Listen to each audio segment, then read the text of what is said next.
नमस्कार, हिंदी कहानियों में आपका स्वागत है।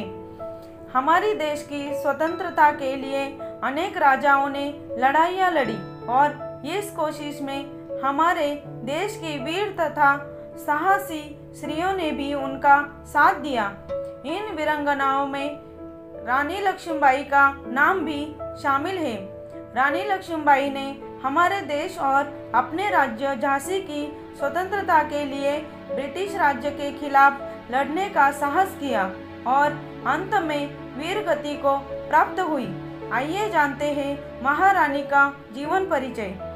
महारानी लक्ष्मीबाई का जन्म एक महाराष्ट्रियन ब्राह्मण परिवार में सन 1828 में काशी में हुआ, जिसे अब वाराणसी के नाम से जाना जाता है।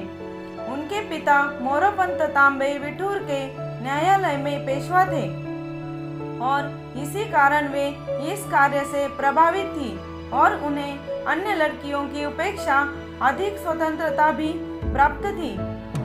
उनकी शिक्षा दीक्षा में पढ़ाई के साथ साथ आत्मरक्षा, घोड़सवारी, निशानेबाजी और घेराबंदी का प्रशिक्षण भी शामिल था। उन्होंने अपनी सेना भी तैयार की थी। उनकी माता भागीरथी बाई एक गृहिणी थी।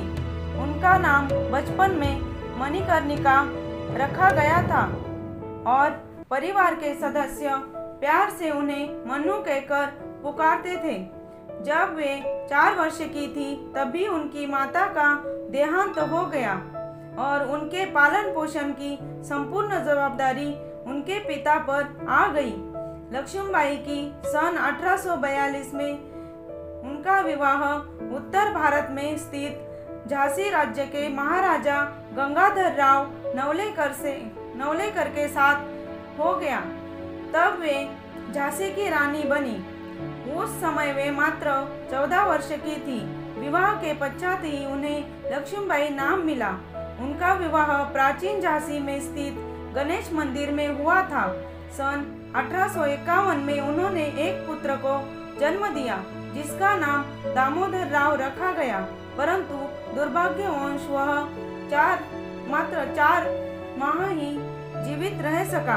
ऐसा कहा जाता है कि महाराजा गंगाधर राव नवलेकर अपने पुत्र के मृत्यु से कभी उबर नहीं पाए और सन 1853 में महाराज बहुत बीमार पड़ गए।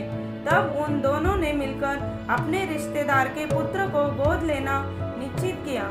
इस प्रकार गोद लिए गए पुत्र के उत्तराधिकार पर ब्रिटिश सरकार कोई आपत्ति न ले, इसलिए यह कार्य ब्रिटिश अफसरों की उपस्थिति में किया गया। इस बालक का नाम आनंदराव था, जिसे बाद में बदलकर दामोदर राव रखा गया। जय Hind. Please subscribe my channel.